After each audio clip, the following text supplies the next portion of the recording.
गरीब की थाली में पुलाव आ गया, लगता है शहर में चुनाव आ गया। जी हां, शहर में भी चुनाव आ गया, पूरे देश में चुनाव आ गया है और वक्त आ गया चुनाव के साथ साथ नेताजी के काम का हिसाब किताब लेने का। जी हां, हिसाब किताब भी होगा, सवाल जवाब भी होंगे उनसे, क्योंकि ये मोंगिया स्टील जनमंच है। ये मंच उन लोगों के लिए जो चुनाव में अपने मताधिकार का इस्तेमाल करने वाले हैं। ये मंच उन लोगों के लिए भी जो अपने सांसद को चुनने वाले हैं। ये मंच उन लोगों के लिए भी जो आपके सांसद बन गए, उनके प्रतिनिधि से आज जवाब भी आपको मिलेगा। कई सवाल करेंगे हम, लेकिन हम आपको बता दें आज हम कोडरमा में पहुंचे हुए। कोडरमा अबरक का अकूत भंडार यहां है, ब्लूस्टोन की खान यहां है और कई चीजें यहां है। प्रकृति ने खूबसूरती से इसको नवाजा भी है, लेकिन शायद ऐसा लगता है कि यहां का विकास रुक गया है। क्यों रुका है, इस पर भी सवाल करेंगे, जानने की कोशिश करेंगे कि आखिर जो आजादी के बाद से यहां चुनाव हुए हैं उसके बाद आखिर कोडरमा का विकास क्यों नहीं हुआ। लेकिन पहले जानते हैं कोडरमा के बारे में। प्रकृति ने कोडरमा को बेहद खूबसूरत बनाया है। पर्वत श्रृंखला, हरे भरे जंगल और झील यहाँ की खूबसूरती में चार चांद लगाते हैं। झुमरी तिलैया एक मशहूर पर्यटक स्थल है। यहाँ की मनोरम वादियां हर किसी का मन मोह लेती हैं। प्रकृति की गोद में बसे कोडरमा लोकसभा क्षेत्र की धरती खनिज से भरी पड़ी है। यहाँ भरपूर प्राकृतिक संसाधन हैं, लेकिन उसके बाद भी इलाका विकास की दौड़ में पिछड़ गया है। इस लोकसभा चुनाव में कोडरमा में रोजगार और शिक्षा मुख्य चुनावी मुद्दे होंगे। कोडरमा लोकसभा क्षेत्र में विधानसभा की 6 सीटें आती हैं। ये विधानसभा सीटें हैं कोडरमा, बरकट्ठा, राजधनवार, बगोदर, जमुआ और गांडे। 4 विधानसभा क्षेत्र बगोदर, राजधनवार, जमुआ और गांडे गिरिडीह जिले में पड़ता है। वहीं कोडरमा विधानसभा क्षेत्र कोडरमा जिले में और बरकट्ठा हजारीबाग जिले में फैला है। यहाँ कुल 16,39,645 वोटर हैं, जिसमें 8,70,003 पुरुष और 7,69,641 महिला वोटर हैं। हाल के दिनों में कोडरमा लोकसभा सीट पर जेवीएम, लेफ्ट और बीजेपी के बीच टक्कर होता रहा है। इस बार भी कोडरमा में इन दलों के बीच त्रिकोणीय मुकाबला दिख रहा है। और चलिए, मेरे साथ कुछ मेहमान हैं। मैं डिबेट शुरू करूं उससे पहले उनसे आपका तारुफ कराता हूं। मेरे साथ मेरे बाएं तरफ प्रकाश राम जी हैं बीजेपी से, श्रीकांत जी हैं आसू से, माले पार्टी के मेरे दाहिने तरफ रामधन यादव जी हैं और जेवीएम से खालिद खलील साहब हैं। आप तमाम लोगों का स्वागत है मोंगिया स्टील जनमंच में। और मैं आप चारों से एक ही सवाल करूंगा। सबसे पहले मैं प्रकाश राम जी आपके पास आऊंगा। 1 मिनट का वक्त मैं देता हूं आपको। जनता आपको क्यों चुनेगी, कौन से मुद्दे आपके पास हैं और क्या चाहते हैं जनता आपको क्यों चुने, क्यों संसद तक भेजे आपको। आपका टाइम शुरू होता है। आप 16वीं लोकसभा के चुनाव के बाद देश में एक ऐसी सरकार बनी, साथ ही साथ प्रदेश में भी एक ऐसी सरकार बनी जो भ्रष्टाचार मुक्त रही। कोई भी, जितने भी मंत्री सांसद हुए इस कार्यकाल में किसी व्यक्ति पर भ्रष्टाचार के कोई आरोप नहीं लगे। ये एनडीए गवर्नमेंट की बहुत बड़ी उपलब्धि है। दूसरी बात, माननीय प्रधानमंत्री नरेंद्र मोदी के नेतृत्व में देश का चहुमुखी विकास हुआ। कभी कल्पना हम नहीं किए थे, आजादी के बाद से आज तक 1 किलोमीटर रेलवे लाइन बिछाया नहीं गया था। आज हमारे भाई इस कैंपस में बैठे हुए हैं, उनको पता है कि गुड्स ट्रेन चलने के लिए अलग से रेलवे लाइन की व्यवस्था भारत सरकार ने करने का निर्णय किया और काम तेजी से चल रहा है। आपका टाइम खत्म होता है, प्लीज मैं आपको रोकना चाहूंगा। चलिए, अब प्रकाश राम जी ने अपनी बात कह दी, अब मैं श्रीकांत जी के पास आऊंगा। श्रीकांत जी, 1 मिनट का वक्त आपके पास है।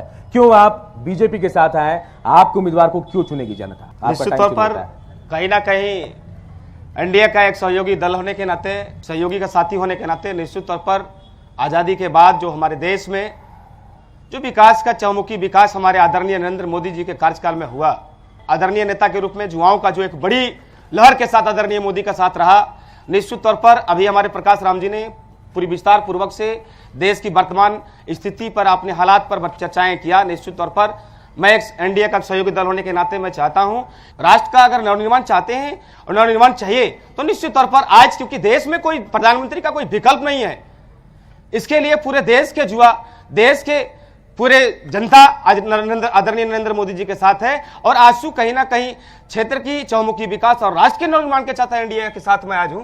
और निश्चित चलिए, आपका भी टाइम खत्म होता है। अब मैं चलिए रामधनी यादव जी के पास चलूंगा। क्यों माले को चुनेगी जनता? ये कुल मिला के कोडरमा लोकसभा का जो क्षेत्र है, भाकपा माले और भाकपा माले के प्रत्याशी कॉमरेड राजकुमार यादव जनता की आवाज है। और जो जनता का जो संघर्ष यहां पर रहा है, जनता के बीच में जो सड़क से हम लोग जो लड़े हैं, और ये जो पूरे लोकसभा क्षेत्र का जो सबसे चिर परिचित जो यहां पर मांग है, और यहां से जो लोग व्यवसाय से जुड़े हैं, वो चाहे मजदूर हो या छोटे व्यवसायी हो, अबरख का मामला हो या तो पत्थर का या माइंस का या यहां पर अपराधियों का तांडव हो, तो सबसे ज्यादा अगर कोई लड़ने का काम किया है वो भाकपा माले है और राजकुमार यादव है। इसलिए लगातार इस संघर्ष को हम लोग आगे बढ़ाते हुए तमाम जनता और यहाँ के न्याय पसंद लोगों से आज हम लोग अपील करने के लिए आए हैं कि भाजपा के द्वारा ये पूरी जो जुमलेबाज और यहाँ पर ये लोकसभा में उनको जो है सो प्रत्याशी 15 दिन में जो है सो खोजने में लगा, उनको प्रत्याशी नहीं मिला, जिसके चलते जो राजद के जहां पर अन्नपूर्णा देवी थी उनको जो है सो दल बदल के यहाँ पर उनको जो है सो मैं आपको रोकना चाहूंगा। खालिद खलील साहब, जेबीएम को क्यों चुनेगी? बाबूलाल मरांडी एक ऐसे राजनेता जिसे पूरा देश बहुत अच्छे से जानता और ये जानता है कि बाबूलाल मरांडी कभी भ्रष्टाचार से कोई समझौता नहीं कर सकते। और बार बार जब जब कोडरमा की धरती पर बाबूलाल मरांडी जी आए, और यह गर्व की बात है कि बाबूलाल मरांडी जी झारखंड राज्य के प्रथम मुख्यमंत्री की हैसियत से 28 महीने का कार्यकाल न सिर्फ झारखंड की जनता ने बल्कि देश ने देखा है कि जो विकास का काम बाबूलाल मरांडी जी के दौर में हुआ वो आज तक उस दौर को आगे नहीं बढ़ाया जा सका।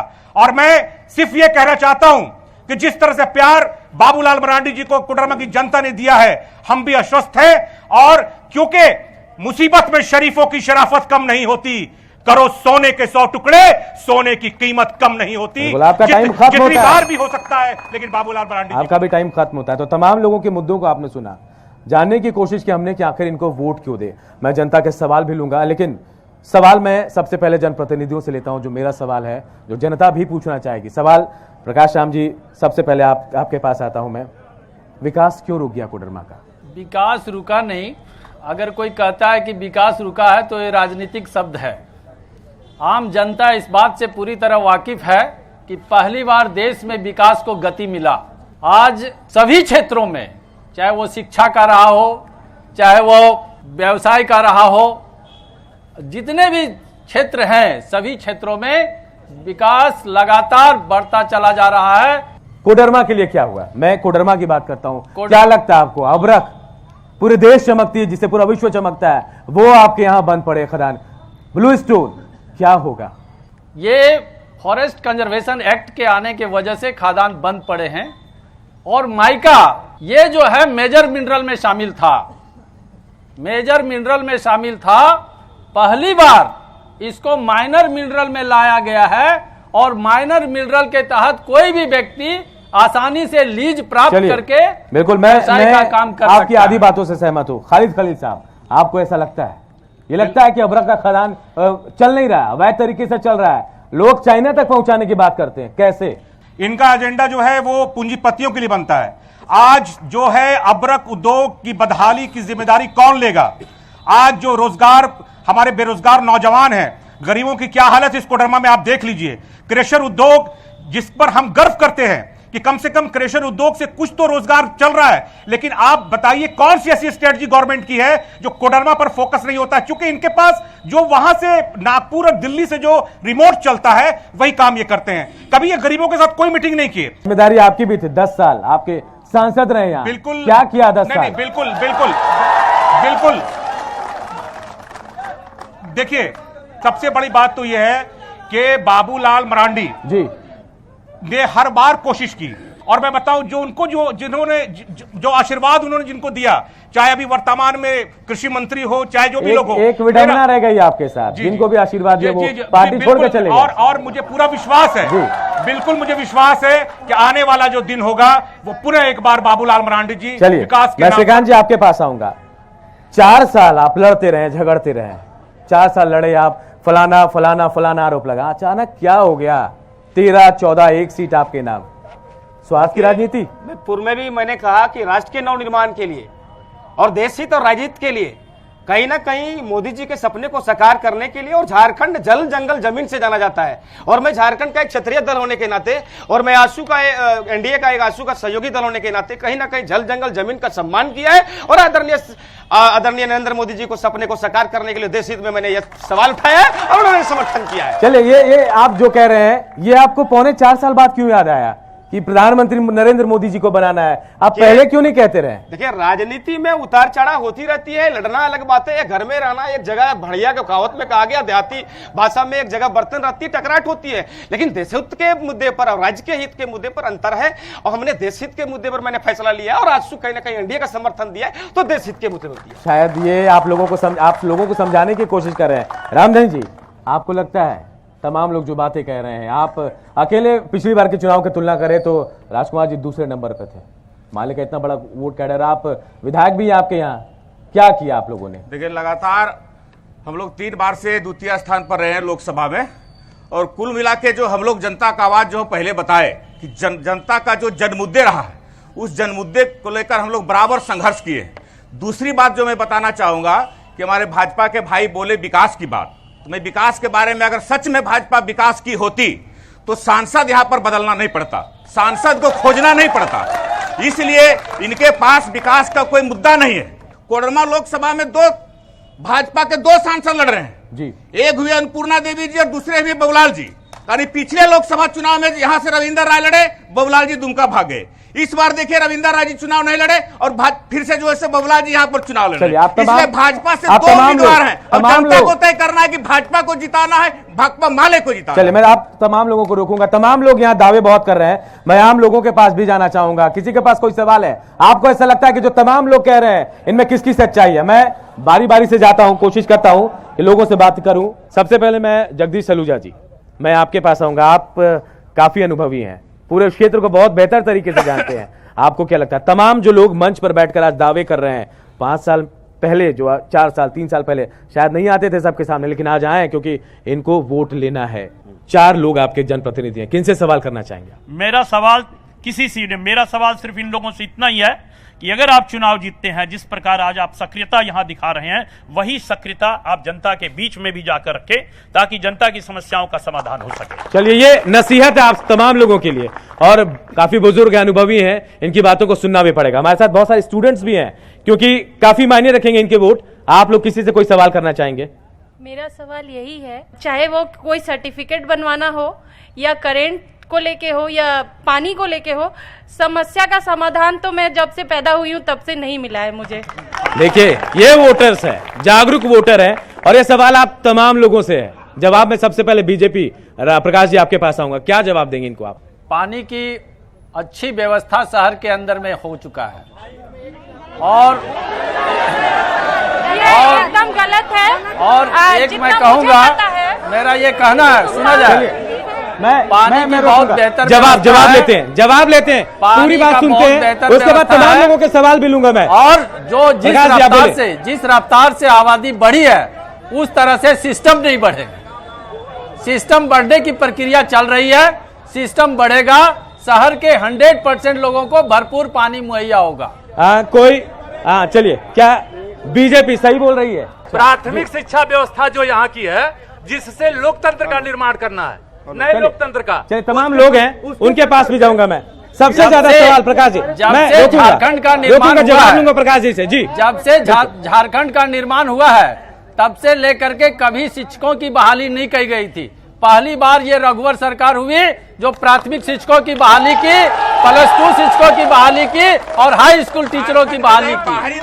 ये बाहरी भीतरी से मतलब नहीं है, वो आप करिए जीवन भर। मैं गुजारिश करूंगा, हम बाहरी भीतरी नहीं करते हैं। बीजेपी से सवाल नहीं है, शिक्षकों चार लोग हैं, 4 लोग हैं। शिक्षा में उत्तरोत्तर विकास हुआ है, सभी स्कूलों को शिक्षक मिले। मैं गुजारिश करूंगा तमाम लोगों से। चलिए बताइए, किससे सवाल है आपका? मेरा सवाल बीजेपी से है, प्रकाश राम जी से जी। नगर परिषद के अब वो अध्यक्ष है जी। सबसे ज्यादा एक्चुअली यहाँ ऐसा है कि जितने भी स्टूडेंट हैं वहाँ पे आय प्रमाण पत्र जो भी आवासीय बनाने जाते हैं जी, उनके चेयर के नीचे ही सबसे ज्यादा भ्रष्टाचार है। आप वो और एक चीज सबसे बड़ा भ्रष्टाचार नगर पालिका में है।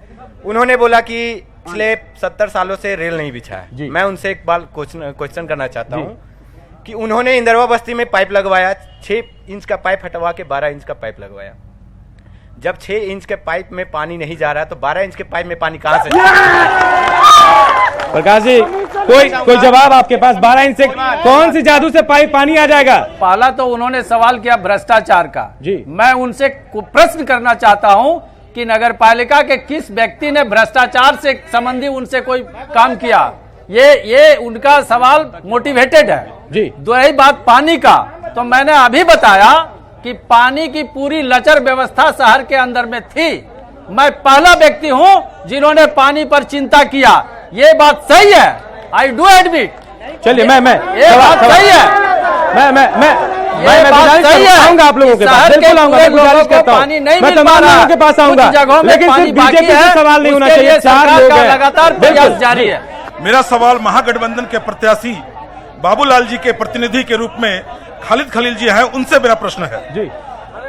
मैं कहना चाहता हूं कि महागठबंधन के प्रत्याशी बाबूलाल मरांडी हैं और आज उनका प्रतिनिधित्व आप महागठबंधन का कर रहे हैं। देश का जो ये चुनाव महापौर का नहीं हो रहा है, ये देश विधायक का चुनाव नहीं हो रहा है, ये देश की चुनाव हो रही है और इसमें हम देश का प्रतिनिधित्व करने वाले व्यक्ति को चुनने चाहते हैं।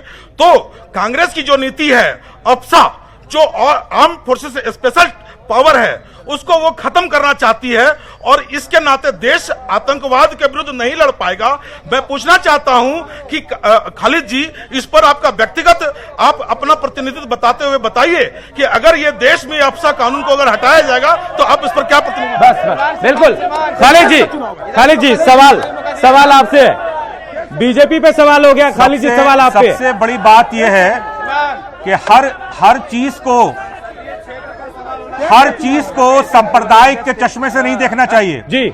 पहले ये कांग्रेस के एजेंडा को और कांग्रेस के जो मैनिफेस्टो को है वो अच्छे से पहले पढ़ लें, उसके बाद कोई जवाब दें। और हर मामले में ये कब तक मोदी जी का सहारा लेकर चुनाव लड़ते रहेंगे? अगर मोदी जी का सहारा लेकर चुनाव लड़ना होता तो रविंदर राय जी पूरे यहाँ से चुनाव लड़ जाते। लेकिन सहारा की बात हो रही है। सहारा आपने भी लिया, नहीं मैंने कांग्रेस का लिया, बाबूलाल मरांडी कांग्रेस का लिया, तमाम सहयोगी दलों का सहारा। आप अकेले चुनाव में आ जाते। बाबूलाल मरांडी जी ने ये कहा कि हम भ्रष्टाचार से कोई भी समझौता नहीं करेंगे और निश्चित रूप से वो कह दे रहे हम।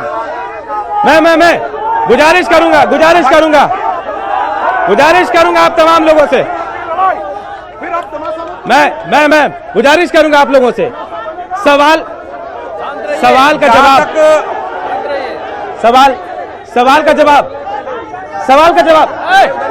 प्लीज सवाल का जवाब लेंगे। बस प्लीज जवाब देंगे। प्लीज बैठ जाइए प्लीज। मैं खालिद खलील साहब के पास आऊंगा। खालिद जी, संक्षेप में जवाब चाहिए आपका मुझे, लेकिन गुजारिश शोर नहीं करेंगे कोई। बिल्कुल शोर नहीं की। 2 मिनट में ये मैं कहना चाहता हूं कि भारतीय जनता पार्टी के सम्मानित जो यहां पर लोग बैठे हैं, सबसे पहली बात तो ये कि आप विपक्ष की भी इज्जत करना सीखिए। आप लोग विपक्ष की कोई बात को भी, अगर विपक्ष कुछ भी बोलता है तो आप उसको समझते हैं कि वो देशद्रोही है, ये देश हित में बात नहीं कर रहा है। पहले बात को समझने का प्रयास कीजिए। आपको विचारधारा की बात है। आज हम भारतीय जनता पार्टी में जब अटल बिहारी वाजपेयी जी की विचारधारा को मानते हैं, हम जानते हैं कि अटल बिहारी वाजपेयी जी ने विपक्ष की कितनी इज्जत की है। हम जानते हैं कि मुरली मनोहर जोशी जी, लाल कृष्ण आडवाणी जी, आज कहां है भाजपा? आज आडवाणी जी की भाजपा नहीं है, आज वाजपेयी जी की भाजपा नहीं है, आज मुरली मनोहर जोशी की भाजपा नहीं है। खालिद जी बहुत वक्त दिया। बिल्कुल आडवाणी अटल बिहारी की भाजपा है और बिल्कुल। भाजपा ने देखिए मैं कहना चाहूंगा बीजेपी और खालिद खलील साहब, जेबीएम से हमने सवाल कर लिया, हमारे साथ आंसू के श्रीकांत जी हैं, रामधन जी भी हैं। मैं चाहूंगा अगर आप कोई इन दोनों से सवाल करना चाहें। मेरा सवाल रामधन जी से है। सर, आप अपना जो पॉइंट रखे हैं कुछ देर पहले, मैं ये आपसे जानना चाहता हूं कि आप कोडरमा के विकास के लिए आपके पास क्या रोड मैप है? आप समझ सकते हैं युवाओं का दंश है, दर्द है, जो आपसे सवाल पूछ रही है, जवाब दीजिए। सवाल पूछे, इसमें जो रोड मैप भाकपा माले का है, उस शुरू से हम बताए कि यहाँ का जो समस्या है, जो अबरक खदान का जो समस्या है, हमारे सांसद अगर जीत के जाते हैं उस पार्लियामेंट में, तो आज तक जो सांसद वहां पर आवाज नहीं उठाए, यहाँ के जो अबरक का जो मामला है वहां पर आवाज उठाया जाएगा। आप जो बोले कि यहाँ के जो बेरोजगार लोग, सच में जो पूरे यहाँ का जो प्रधानमंत्री और जो भाजपा 2 करोड़ लोगों को नौकरी देने की बात कह रहे थे और उसमें से 2 करोड़ लोगों को नौकरी नहीं मिला, बदले में यहाँ के लोग जो पलायन कर रहे हैं उनको कोडरमा स्टेशन से यहाँ से हर राज्य या बम्बई और महाराष्ट्र जाने के लिए ट्रेनें तक नहीं रुकती है। आपके सरिया जो लोकसभा क्षेत्र का है वहां नहीं रुकती है। इसके लिए ट्रेन ठहराव के लिए जो रोड मैप की बात करते हैं, हमारे सांसद वहां पर जीत के जाएंगे तो हम ये वादा करते हैं कि आपका जो सवाल है मुस्तैदी से वहां पर आपके सवाल। चलिए, आप वादा कर रहे हैं रामधन जी, आप वादा कर रहे हैं, लेकिन मुझे ये बताइए, विधायक हैं आपके, विधायक आपके विधानसभा में है, कितने मुद्दे गए, कितने का सोल्यूशन हो गया, कितना हो गया समस्या का हल? पूरे झारखंड का मुद्दा, उसमें चाहे सांप्रदायिक का मुद्दा हो, पारा टीचर का मुद्दा हो, आंगनबाड़ी सहिया का मुद्दा हो, तमाम मुद्दे हमारे भाकपा माले के जो विधायक हैं सदन में उठाने का काम किए और आपके चैनल के माध्यम से पूरे झारखंड के जनता को देखें। मैं श्रीकांत जी भी हमारे साथ हैं, आंसू के, कोई सवाल लेना चाहें? मैं गुजारिश करूंगा श्रीकांत जी से कोई सवाल लेना चाहें। चलिए श्रीकांत जी से। श्रीकांत जी से और उनके साथ जो बीजेपी के सहयोगी हैं उनसे मेरा सवाल है कि आपने झारखंड के लोगों की बेरोजगार की बात की और झारखंड में जो बेरोजगारी है, आप अपनी पार्टी से ये पूछें कि जो दिल्ली में झारखंड भवन है वहां पे झारखंड के लड़कों को क्यों नहीं जगह मिला और झारखंड की जगह हरियाणा और राजस्थान और छत्तीसगढ़ के लोग वहां पे क्या करते हैं?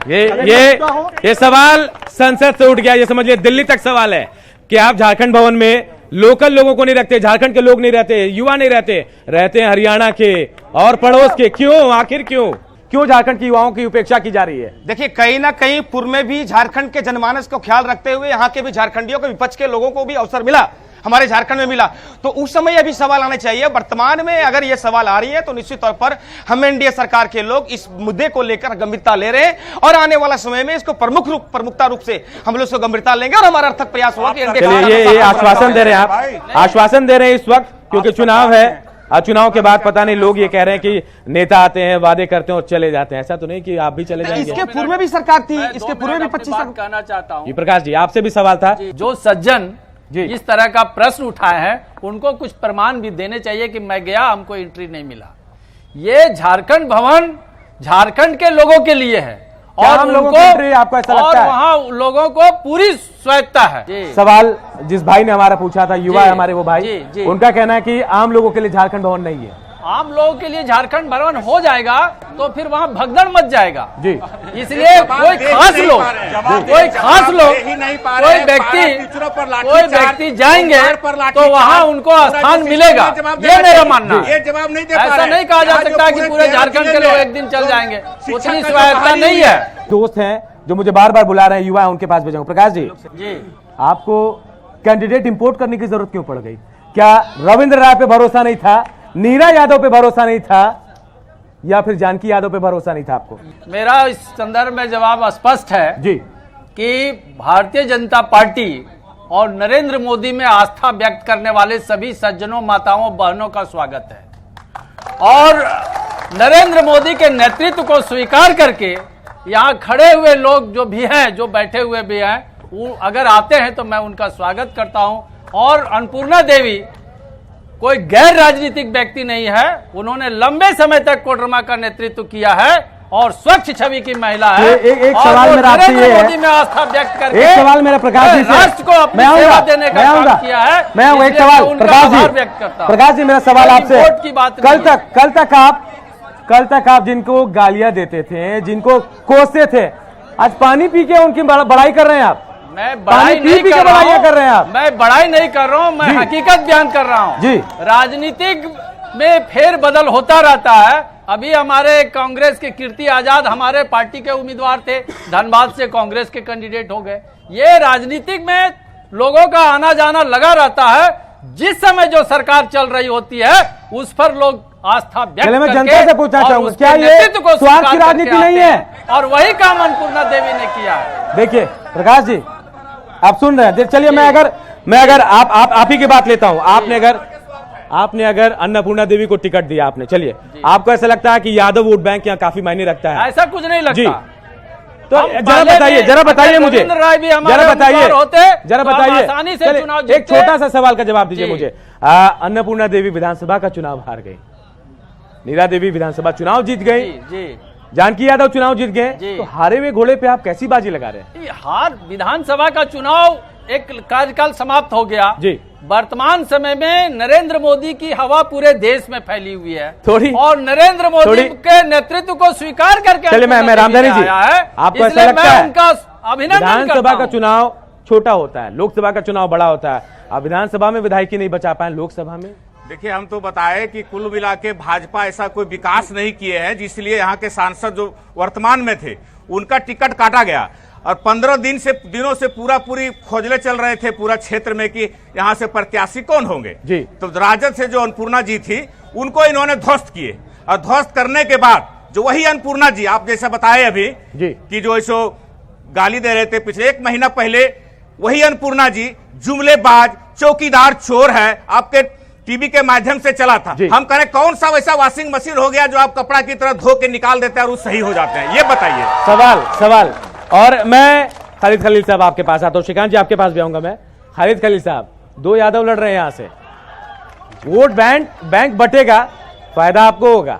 सवाल ये उठता है कि मेरे जो 65% नौजवान हैं उसके बारे में कौन सोचेगा, नौजवानों के बारे में कौन सोचेगा, किसानों के बारे में, क्योंकि वादे तो इन लोगों ने किए काफी, और जैसा भी रामधन जी ने कहा, मैं इनकी बात की तायद करता हूं कि जब तक जो नेता इनके पास रहते हैं वो शुद्ध हो जाते हैं और जहां इनसे बाहर जाते हैं वो अशुद्ध हो जाते हैं। श्रीकांत जी, ऐसा है, आप भी गए। हमारा कहना है कि आदरणीय हमारी अन्नपूर्णा देवी जी अगर कहीं ना कहीं इस कोडरमा जिला को, कोडरमा विधानसभा को नेतृत्व किए तो एक स्वच्छ साफ सुथरा एक कुशल नेतृत्व किए, जिसके कारण आदरणीय नरेंद्र कुमार मोदी जी ने इनके नेतृत्व को देखते हुए कहीं ना कहीं इस कोडरमा संसदीय क्षेत्र से हमारे एनडीए प्रत्याशी के रूप में हमारे आदरणीय अन्नपूर्णा जी को मनोनीत किया।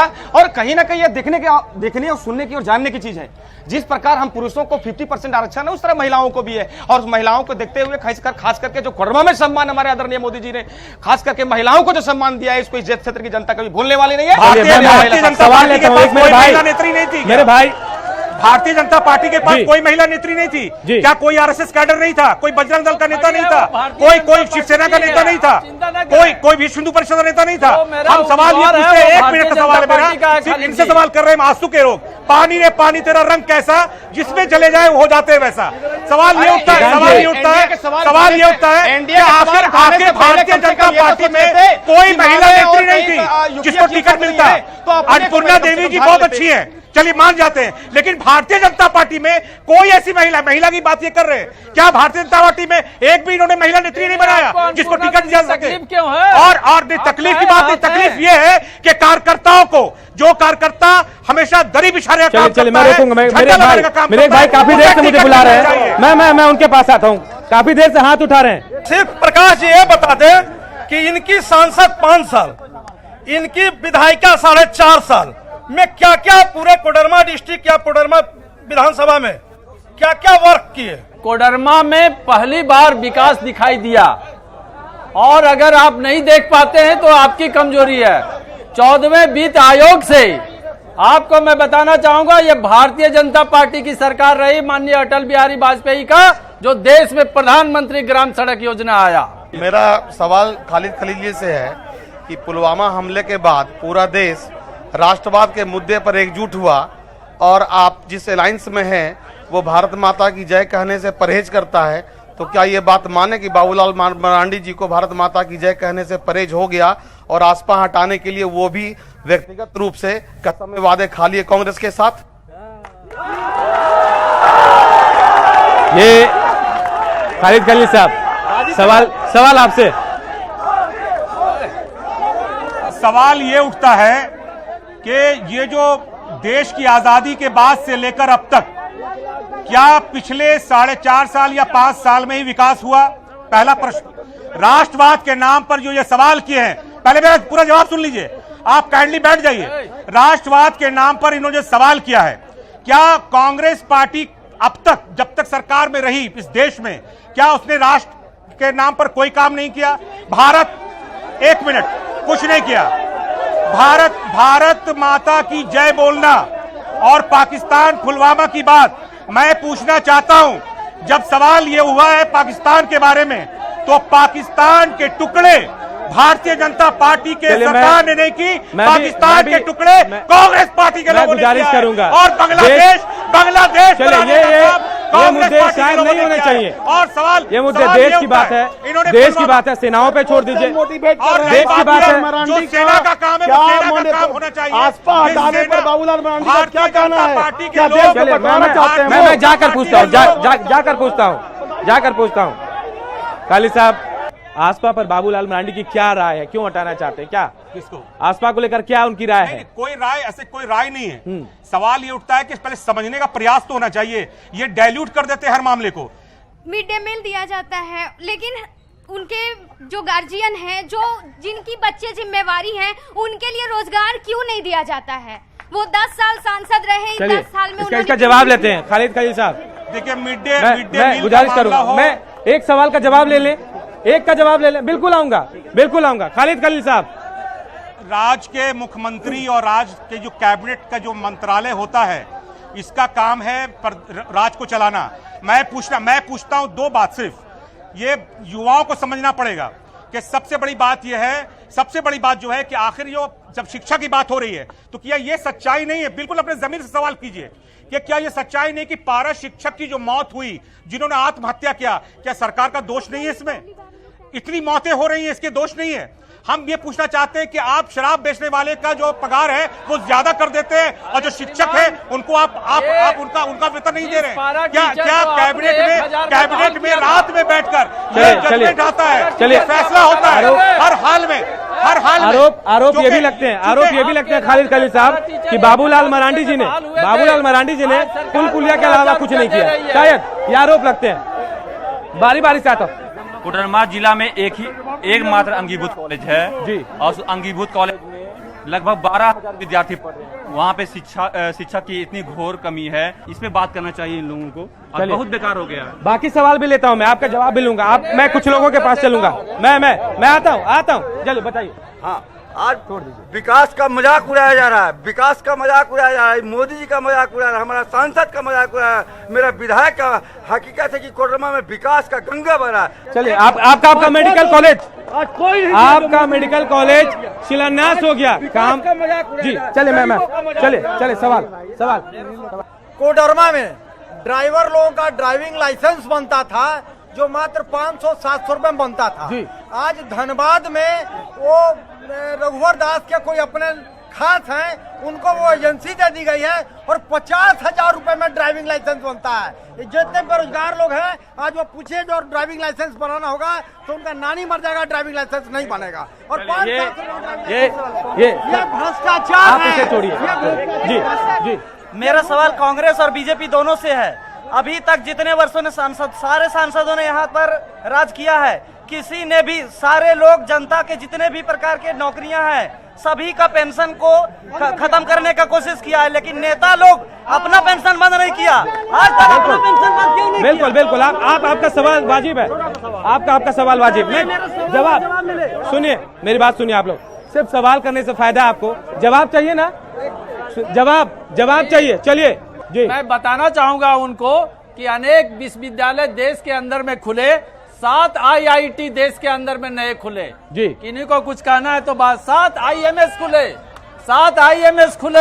14 IIT खुले और 1 NIT खुला, 103 केंद्रीय विद्यालय देश के अंदर में खुला और 92 नवोदय विद्यालय देश के अंदर में खुला। चलिए, एक भी रैन बसेरा खोला आपने? कोडरमा भी शामिल है। एक भी रैन बसेरा खोला आपने? ये प्रश्न, प्रकाश जी, आंकड़े हैं श्रीमान। प्रकाश जी, एक भी रैन बसेरा खुला?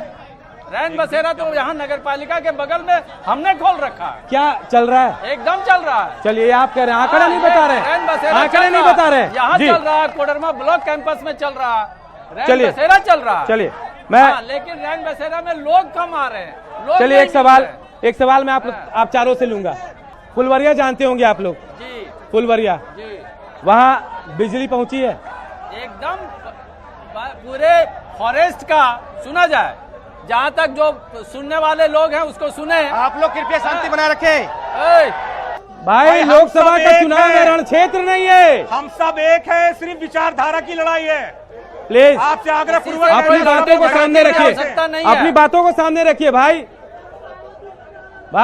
मैं गुजारिश करूंगा, अपनी बातों को सामने रखिए आप लोग। चलिए, हाँ गुजारिश, प्रकाश जी आप अपनी बात पूरी करें। मैं अपनी बात पूरा कर रहा था और मैं लोगों को बता रहा था कि देश के अंदर में शिक्षा के क्षेत्र में क्या क्या बढ़ोतरी हुई है, क्या क्या विकास हुए।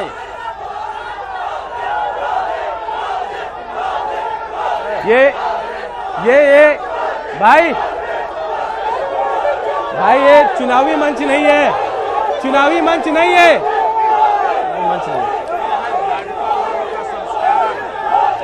प्रकाश जी आपके लोग हैं, आपके लोग हैं। शांत रहिए। अगर आज यहाँ संयम नहीं रख पाए तो चुनाव शांत रहिए।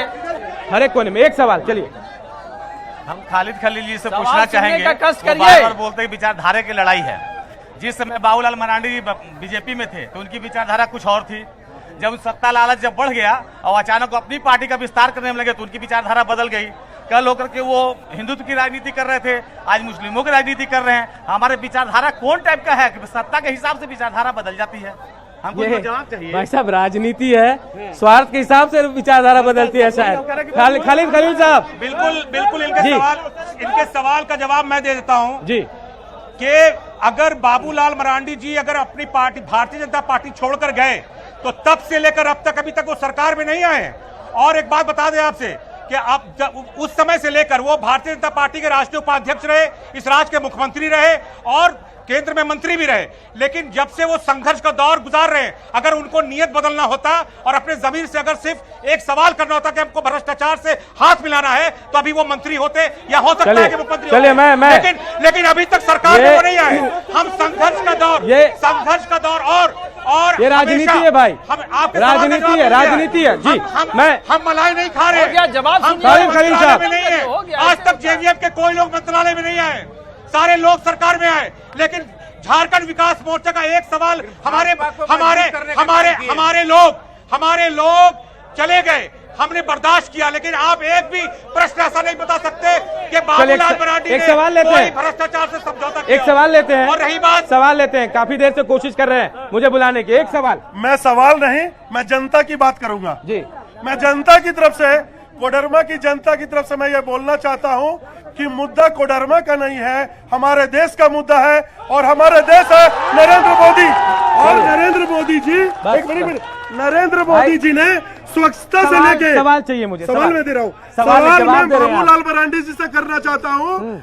आपने 2 टर्म यहाँ पर रहे, आपने कोडरमा के लिए क्या किया? डोमिसाइल नीति बनाई, हम लोगों को बांटा आपस में, हम लोगों को हिंदू मुस्लिम सभी जात को बांटने का काम किया। ये जवाब खालिद साहब से ले लेते हैं। खालिद साहब, बात यहाँ पर कोडरमा की हो रही है, देश की हो रही है। बिल्कुल, इसी देश के अंदर कोडरमा भी बसता है जी। और जब कोडरमा के मामले में जब फोकस, देखिए हम अपने बड़े भाई की बात को सुन लिया, लेकिन आखिर क्या वजह थी? हम लोगों ने ये देखा, सारे लोगों ने देखा कि रिपोर्ट कार्ड खराब होने के कारण वर्तमान सांसद का टिकट कट गया। तो सवाल ये उठता है कि आखिर खालिद खलील साहब, रिपोर्ट खराब नहीं थी, सवाल बहुत किया उन्होंने संसद में, सवाल किया तो हो जाते बदनाम, और कोई कत्ल भी करता तो चर्चा नहीं होता। सवाल ये नहीं उठता है, सवाल उठता है कि आखिर क्या वजह हुई। चलिए, मैं ये जो रहे उनको बड़ी जवाबदेही से नवाजा जाएगा, आप चिंता मत करें। प्रकाश जी, एक सवाल, खालिद जी आपके पास ही आता हूं मैं। अगर बाबूलाल मरांडी जीत के आते हैं, कोडरमा का भविष्य बदलेगा? 2 बार जीत चुके हैं वो, भविष्य नहीं बदला। नहीं, ऐसा नहीं कह सकते, भविष्य नहीं बदला। देखिए, सबसे बड़ी बात है, कुछ ऐसे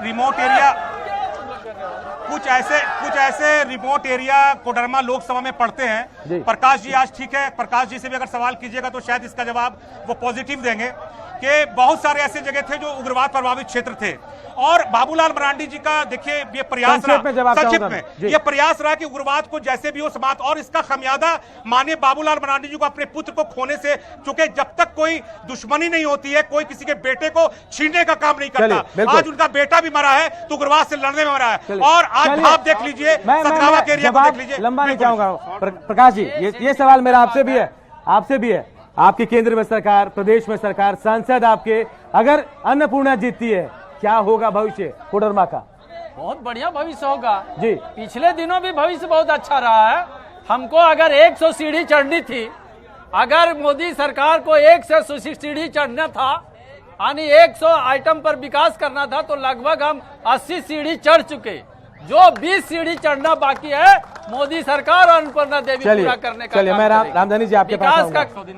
गति और विधायक है राजकुमार यादव जी, अगर जीत कर आते हैं, आप बता रहे कर्मठ हैं, जमीन से जुड़े हैं, क्या करेंगे? देखिए राजकुमार यादव जी अभी विधायक हैं, और विपक्ष में रहने के बावजूद सदन में मुस्तैद तरीके से बात रखने के बाद वो पूरे अपने विधानसभा क्षेत्र में सड़कों का जाल बिछा हुआ है। और इसके बाद हम तो बताए कि जो पूरे कोडरमा लोकसभा और पूरे झारखंड का जो यहाँ पर नौजवानों का सवाल है, जो बेरोजगारों का सवाल है, जो पारा शिक्षक पर जो लाठी चलाया जा रहा है, जो महिलाओं पर लाठी चलाया जा रहा है, इन सवाल को लेकर वो मुस्तैद विधानसभा में रखे। इसीलिए लोकसभा में यहाँ के सांसद मौन रहे। बाबूलाल जी 10 साल में 7 दिन ही उपस्थिति दिए मुख्यमंत्री बनने के लिए, यहाँ तक कि राजधनवार में विधायक भी नहीं बन पाए, वही राजकुमार यादव उसको हरा दिए। इसलिए भाजपा का बी टीम है जेडीएम, और क्या करेंगे कोडरमा लोकसभा क्षेत्र के लिए जो हम लोग कर रहे हैं, जो जनता का जन मुद्दा लेकर जो बार बार हम लोग संघर्ष कर रहे हैं, वही संघर्ष उस पार्लियामेंट में हमारे राजकुमार यादव जी करेंगे और यहाँ का विकास होगा। श्रीकांत जी, आप सरकार में रह के सरकार पर सवाल उठाते रहे हैं, चलिए यहाँ से जीत जाएंगे, क्या ये चलता रहेगा? सरकार में रहकर सरकार के सवाल उठाना क्या है, ये चलता रहेगा? निश्चित तौर पर मैं पूर्व में भी कहा और आज भी कह रहा हूं कि एनडीए का एक हिस्सा और सहयोगी दल होने के नाते मैं सरकार के विकास को लेकर मैंने सहयोग किया है, और इस देश हित में राष्ट्र के नवनिर्माण के लिए मैं सार्थक बनाने के लिए मैं एनडीए के साथ हूं।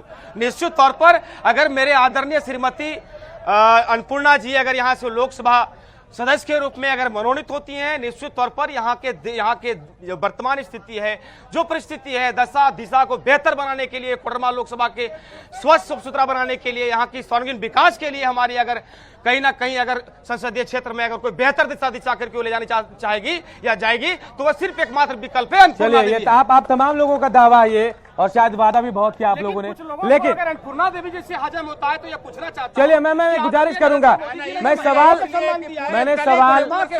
श्रीकांत जी मैंने सवाल नहीं किया था, रामधनी जी चलिए, रामधनी जी सवाल नहीं करना चाहूंगा। प्रकाश जी मैं सवाल नहीं, मैं एक सवाल आप लोगों से पूछा था आपकी राय जानने की। आप लोग दावे वादे बहुत कर रहे हैं, जनता भी सुन रही है, और हर दावे पे सवाल भी उठ रहे हैं। थोड़ा इंतजार कर लेते हैं, मतदान का दिन आता है, आपके दावों पर मुहर वहीं लगेगी, और जब पेटी खुलेगा तब आपकी किस्मत भी खुलेगी। बहुत बहुत शुक्रिया आप तमाम लोगों का हमारे साथ जुड़ने के लिए। तो मुंगेर स्टील जनमंच में फिलहाल इतना ही, मुझे दीजिए इजाजत, नमस्कार।